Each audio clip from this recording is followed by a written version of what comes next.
সবাই এসো, দেখো রিভু ফ্রিজ নিয়ে এসেছে। আপনারা এটা একটু ওপেন করুন প্লিজ। তো খয়েরি রঙের পেলি না? আসলে আমারই ভুল, ফ্রিজটা কিনতে যাওয়ার সময় বাড়ির কাউকে সঙ্গে করে নিয়ে গেলে হতো, তাহলে চয়েসটা একটু বেটার হতো। তুই তো আসলে সবচেয়ে সস্তার জিনিসটা কিনতে যাবি বলেই একা একা গিয়েছিলিস। আরে বাবা ঝেড়ে কাস না। হ্যাঁ, এই কথাটা অর্জুন ঠিক বলেছে, ওই আরেকটু বড় হলে ভালো হতো।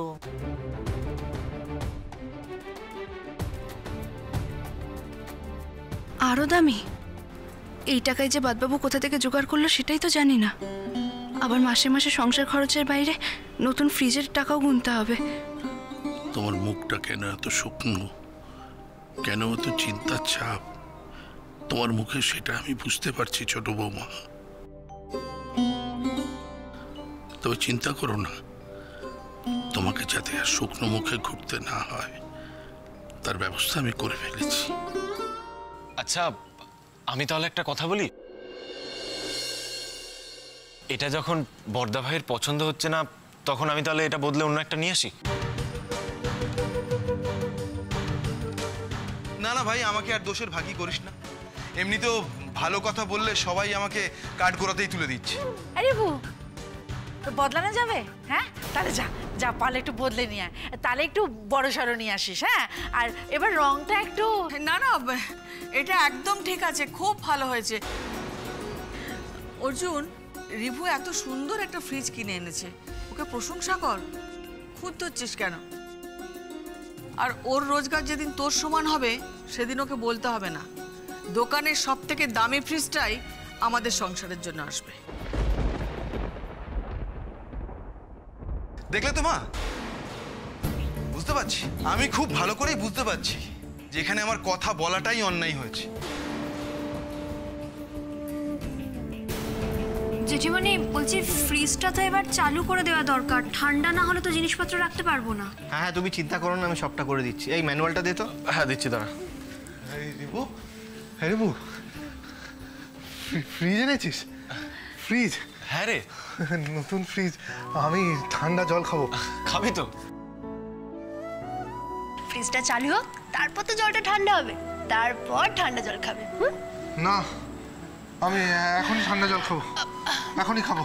শেষে ভাই, তুমি শান্ত হও, তুমি ঠান্ডা জল খাবে, পরে খাবে, কেমন? এখনই খাবো, এখনই খাবো। হ্যাঁ হ্যাঁ, খাবে। হ্যাঁ, খাবি তো নিশ্চয়ই, তুই ঠান্ডা জল খাবি। ইন্দ্র, সবাই মিলে ফ্রিজটা একটু চালাবার ব্যবস্থা কর তাড়াতাড়ি। এখনই খাবো, এখনই খাবো জল। ও জল খেতে দিত না, ও জল খেতে দিত না। দেখেছো, তেষ্টার সময় আমার ছেলেটাকে ভালো করে জলও খেতে দেয়নি ওই শয়তানটা।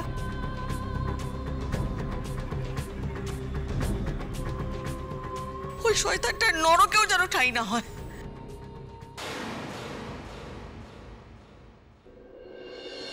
তুই কি বলছিস? কি মাথাটা সম্পূর্ণ খারাপ হয়ে গেছে? এত কিছু ঘটনা ঘটানোর পরেও তুই ভাবছিস তুই ওই দাশগুপ্ত পরিবারে গিয়ে ঢুকবি?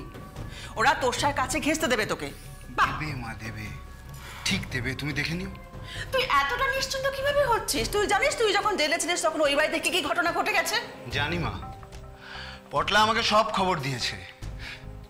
ইরাবতীর স্বামী ফিরে এসছে, তোষার পিছনে একটা ক্যাবলা ছেলে ঘুরঘুর করছে।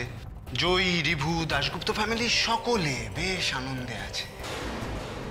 আর তাই তো ওদের মনে আতঙ্ক সৃষ্টি করবার জন্য আমার ওই চিঠি আর ছবিগুলো পাঠানো। ওটাই তো তোর জীবনের সবচেয়ে বড় ভুল কাজ। ওরা ঠিক বুঝতে পারছে এ সব তোর কীর্তি। দেখ সুকুমার, ওরা তোকে ঘেন্না করে, কিছুতেই সহজে মেনে নেবে না। আচ্ছা মা, তোমার কি মনে হয় তোষা আমাকে পুরোপুরি মন থেকে মুছে ফেলতে পেরেছে? আমার প্রতি কোনো সফট কর্নার নেই? আমি কিছু বুঝতে পারছি না সুকুমার। এটা মনে রাখিস, মেয়েটা তোর জন্যই লগ্নভ্রষ্টা হয়েছে। ওদের মান সম্মান সবকিছু ধুলোয় গিয়ে মিশেছে। তারপরও ভাবছিস কি করে ওরা তোষার কাছে তোকে ঘেঁচতে দেবে? দেবে মা, দেবে। ওই তোষাকেই আমি আবার বোকা বানাবো, ওর মাধ্যমেই আমি ওই দাশগুপ্ত ফ্যামিলিতে ঢুকবো। কিন্তু কিভাবে? দেখ সুকুমার, আমি অনেক চেষ্টা করে কোর্ট কাছারি করে তোকে জামিন পাইয়েছি, উকিলের পেছনে অনেকগুলো টাকা খরচ হয়েছে। এরপর যদি কোনো ঘটনা ঘটে তাহলে কিন্তু আমি। তুমি কিচ্ছু চিন্তা করো না মা, আগে আগে দেখো হোতা হ্যায় ক্যা।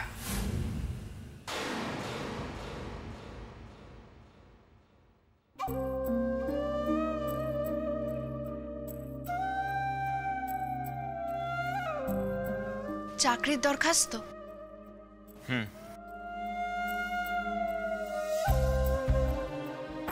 আচ্ছা, আগে যে দরখাস্তগুলো করেছো সেগুলোর কোনো জবাব পেয়েছো?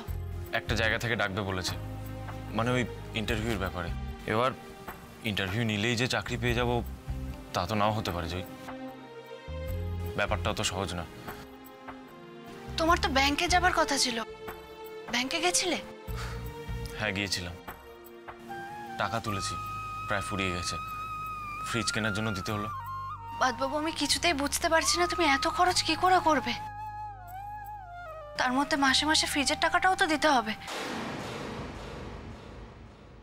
সেটাই তো ভাবছি সর্বক্ষণ।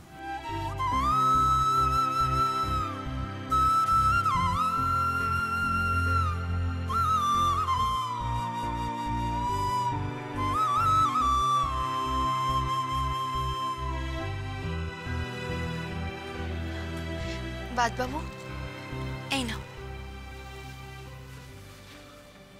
জয়, কি এটা? নাও না।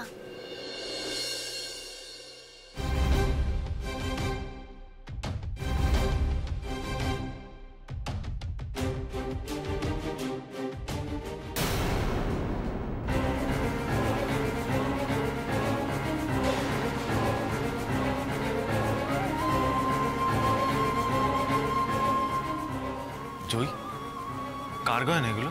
এগুলো আমার বিয়েরই কয়েকটা গয়না। গয়না বন্ধক রাখলে তো টাকা পাওয়া যায়। আমি মামিকে দেখেছি, মামির যখনই টাকার প্রয়োজন হতো মামি ঘটিবাটি মহাজনের কাছে বন্ধক রেখে টাকা নিয়ে আসতো। তুমি এই গয়নাগুলো রাখো, এগুলো বন্ধক রেখে টাকা নিয়ে এসো। অসম্ভব, কখনো না। তুমি ভাবলে কি করে তোমার গয়না আমি বন্ধক রেখে? আরে তাতে কি হয়েছে, তুমি তো গয়নাগুলো বিক্রি করছো না, বন্ধক রাখছো।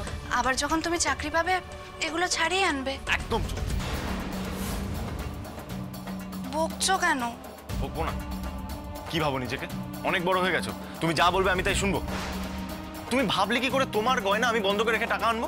শোনো, আমি মরে গেলেও কিন্তু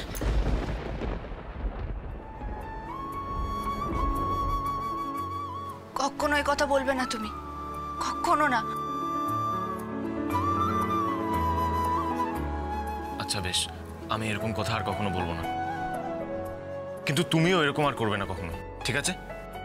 এবার যাও, গয়নাগুলো যেখানে ছিল সেখানে গিয়ে রেখে এসো। আর হ্যাঁ, মুখটা এরকম শুকনো করে রাখবে না, তাহলে আমার মনে হবে তুমি আর আমার উপর ভরসা করতে পারছো না। একটা কথা মাথায় রেখো, যেভাবেই হোক আমি কোনো একটা ব্যবস্থা নিশ্চয়ই করব। মনে থাকবে তো? থাকবে। এই তো, that's like a good girl.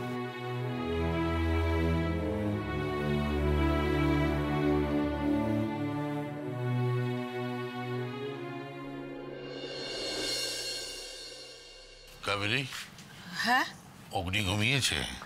হ্যাঁ ঘুমিয়েছে, তবে ডাক্তার না দেখানো পর্যন্ত আমার না স্বস্তি হচ্ছে না। তবে জানো তো, অগ্নি কিন্তু আগের থেকে অনেক শান্ত হয়ে গেছে। ওই আগে ওই চমকে চমকে উঠতো, সেই ভাবটা আর নেই। তুমি চিন্তা করো না কাবেরী, অগ্নিকে আমি সুস্থ করে তুলবই। এই ডাক্তার যদি না পারে তাহলে আমি অনেক বড় ডাক্তার ওকে দেখাবো, কিন্তু ওকে আমি সুস্থ করে তুলবই। এবারের কেউ কষ্ট করে থাকবে এ আমি হতে দেবো না, একদম না। আরে জীবন তো একটাই, সবাই সুখে থাকবে, শান্তিতে থাকবে, ভালো থাকবে, এটা আমি চাই। এটা আমি করে দেখাবো। ঠিক আছে, এখন শুয়ে পড়ো। হ্যাঁ, আরেকজনের মুখে আমি হাসি ফোটাবই। আরেকজন? আরেকজন কে? কার মুখে হাসি ফোটাবে তুমি? সকালটা হতেই দাও না,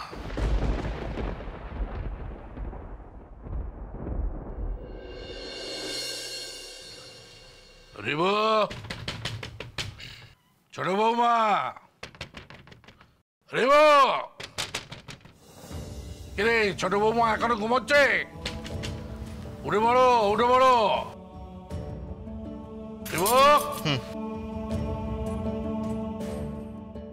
বাবার গলা মনে হচ্ছে না?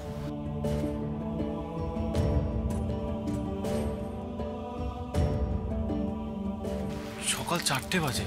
রিবু, বাবা এই সময়? রিবু, চলো তো গিয়ে দেখি একবার। হ্যাঁ, কোনো বিপদ টিপদ হলো না তো?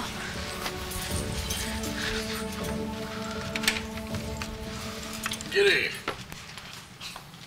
বাবা কি হয়েছে? তুমি এই সময়?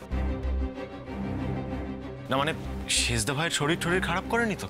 না না, সেসব কিছু না। আমি ছোট বৌমাকে ডাকতে এসেছি। আমাকে? কেন? কটা বাজে? 4টে বেজে গেছে। সে খেয়াল আছে? হ্যাঁ বাবা, আপনার ছেলে তো ঘড়ি দেখে বললো 4টে বাজে, কিন্তু 4টে বাজলে কি খেয়াল রাখতে হবে? সে কি ভুলে গেলে? তুমি আমাকে আগে কি বলেছিলে? যে প্রত্যেক দিন মর্নিং ওয়াক করলে পরে শরীর স্বাস্থ্য ভালো থাকে। সেই জিনিসটা ভুললে চলবে কি করে? চলো আমার সঙ্গে বেরোবে, চলো। হ্যাঁ মানে? না না, মানে না, কোনো কিছু নেই। আমি বেশিক্ষণ অপেক্ষা করতে পারবো না। আমি বাইরে আছি, অপেক্ষা করছি, তুমি চলে এসো। বাবা ইয়ে মানে তুমি জয়কে মর্নিং ওয়াকে নিয়ে যাবে বলে টাকাটাকি করছিলে? তো কি আমি এসছি কেন? ছোট বৌমাকে নিয়ে আমি বেরোবো। ছোট বৌমা, আমি বসা করে আছি, চলে এসো। তুমি কিন্তু তাড়াতাড়ি চলে আসবে। ও হ্যাঁ, তুমি পুরোনো দিনের মতো পিঠে ব্যাগ আর কেসটা পরে কিন্তু আসবে।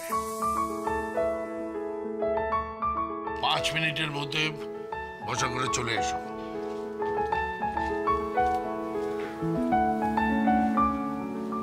বাবার আবার কি হলো জয়? এই তো সবাই দেখে ঘুম থেকে উঠে পড়েছো, চটপট রেডি হয়ে যাও। দেখি রেডি হও নাও। না না, রেডি তো হব, কিন্তু এত সকাল সকাল আমাদের সবাইকে ডাকলে কেন সেটাই তো বুঝতে পারছি না। কোনো প্রশ্ন নয়, রেডি হতে বলেছি, রেডি হবি। সাত সকালে সকলকে ঘুম থেকে তুলে এরকম হেয়ালি করো না তো বাবু। তখন থেকে বলে যাচ্ছ যেতে হবে যেতে হবে, কোথায় যাব সেটা বলবে তো নাকি? মর্নিং ওয়াকে।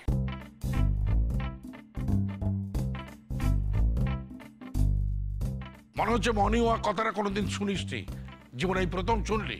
হ্যাঁ, মর্নিং ওয়াক কথাটা শুনবো না কেন, কিন্তু তুমি সবাইকে নিয়ে মার্চ করে মর্নিং ওয়াক যাচ্ছ, এটা কখনো হয়নি তো, তাই বলছি।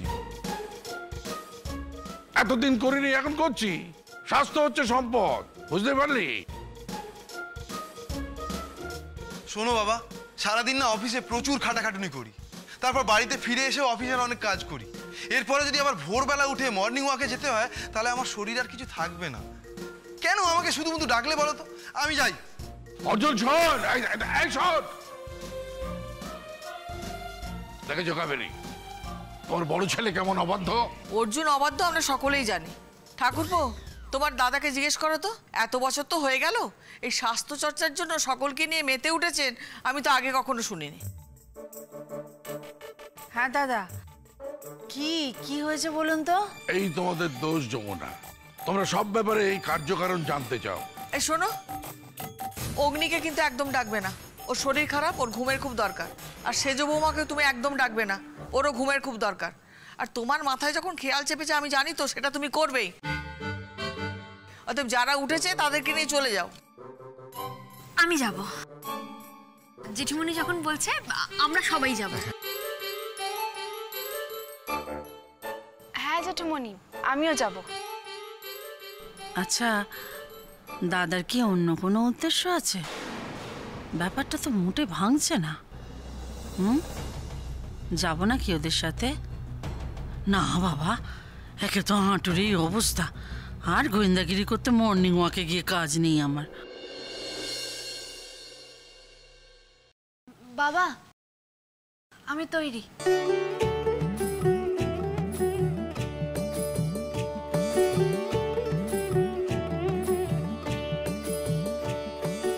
চলো রেডি হয়ে গেছো? এই সবাই চলো।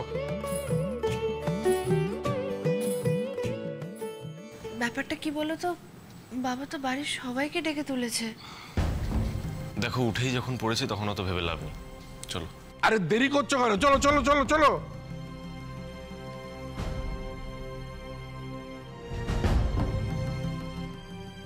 এই কেমন একটা অবাক লাগছে না? দেখ একটা কথা বলি, ঘুম যখন ভেঙেই গেছে তখন বিছানায় শুয়ে আর কি হবে, আর অবাক হয়েই বা কি হবে? যখন দাদা বলছে মর্নিং ওয়াকে যেতে তখন চল যাই, ঘুরেই আসি। হ্যাঁ হ্যাঁ, সেই ভালো ছোটকা, চলো। আরে কি হলো, দাঁড়িয়ে আছো কেন? তো সবাই লাফালাফি করছিলে যাবে বলে, চলো। হ্যাঁ যাবো তো, আমি শাড়িটা বদলে নিই। ও মেজো বৌদি, আমিও যাব। হ্যাঁ চল চল। কি জানি বাবা, মানুষটার মাথায় যে কখন কি ভূত চাপে ভগবানই জানেন। দেখো বৌদি, আমরা এতগুলো লোক যখন যাচ্ছি তখন দাদার মাথার ভূত খুব একটা বেশি কিছু করতে পারবে বলে আমার মনে হয় না। তাছাড়া আমি যতটা আমার দাদাকে চিনি সেই থেকেই আমার মনে হচ্ছে যে দাদার এই কাজটার মধ্যে কোথাও একটা রহস্য লুকিয়ে আছে। মানে মনে হচ্ছে কেন বলতে পারি, আমার স্থির বিশ্বাস আমরা সকলে মিলে দাদার সঙ্গে গেলে সেই রহস্য ভেদ করতে পারবো সহজেই। তাই আর বেশি কথা না বাড়িয়ে চলো ইন্দ্র, লেটস গো। এই হ্যাঁ, মানুষটার উদ্দেশ্যটা কি? ছোট বৌমাকে নিয়ে কি করতে চাইছেন?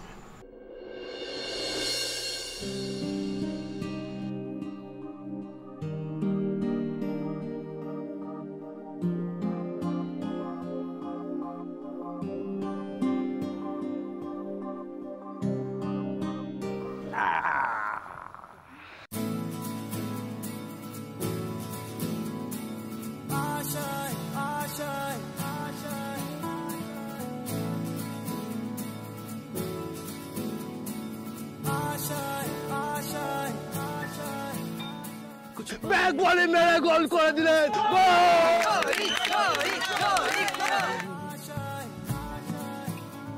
हर कोशिश में हो बार बार करे दरिया,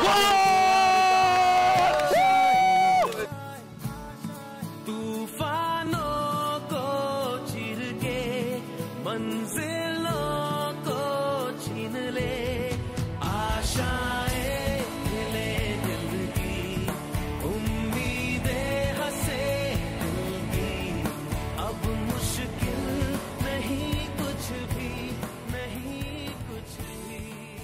কি ভাবছো জয়? কিছু না। তুমি সত্যি কথাটা না বললেও আমি সেটা জানি। এই সবুজ মাঠ, গোল পোস্ট সবকিছু তোমায় হাতছানি দিচ্ছে, তাই না? ওরা বারবার বলছে জয় তুমি আবার খেলবে, তুমি আবার খেলবে, তাই তো? তোমার এই পা দুটো আর দাঁড়িয়ে থাকতে চাইছে না।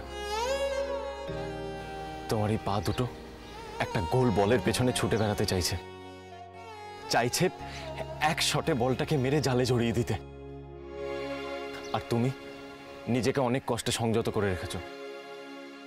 বাদবাবু, তোমার আর আমার সম্পর্ক এই সংসারের প্রত্যেকটা মানুষের জীবন কিভাবে ফুটবলের সঙ্গে জড়িয়ে আছে কোনোদিনও ভেবে দেখেছো? ভেবেছি জয়, শেষদা ভাই বাড়িতে ফেরার পর থেকে আরো বেশি করে ভেবেছি। আচ্ছা তুমি ভেবে দেখেছো আমাদের বিয়ে হওয়া, তোমার আমাদের বাড়িতে আসা, সব কিছু যেন আগে থেকে ঠিক করা ছিল, সব যেন নিয়তি।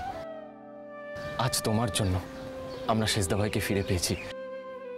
এই তোরা ওখানে কি করছিস? এদিকে আয়, এখানে এসে বস। আরে না না, বসবে কি? আরে বসতে পরে চলবে, সবাই দৌড়বে। চলো চলো চলো চলো। ও বাবা, আমি আর দৌড়তে পারবো না। কি ছোট বৌমা, তুমিও কি সবার মতো ক্লান্ত হয়ে পড়েছো? দৌড়তে পারবে না? না না বাবা, আমি ক্লান্ত হইনি, আমি দৌড়াতে পারবো। আসলে সারা জীবন তো আমি ফরওয়ার্ডে খেলে এসেছি, পায়ে বল পেলে উইং দিয়ে একেবারে লম্বা দৌড়, তারপর কর্নার ফ্ল্যাগের কাছ থেকে সোজা গোল পোস্টে গিয়ে তারপর সেন্টার ফরওয়ার্ডে মাথার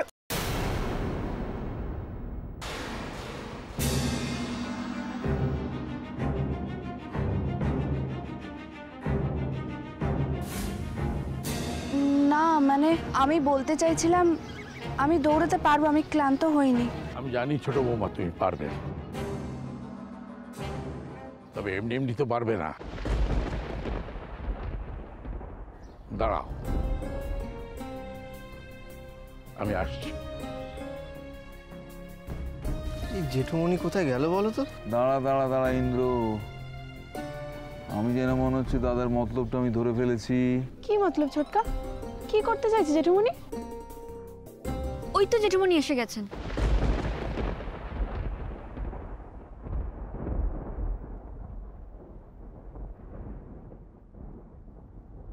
বাবা, কোথায় গেছিলে তুমি?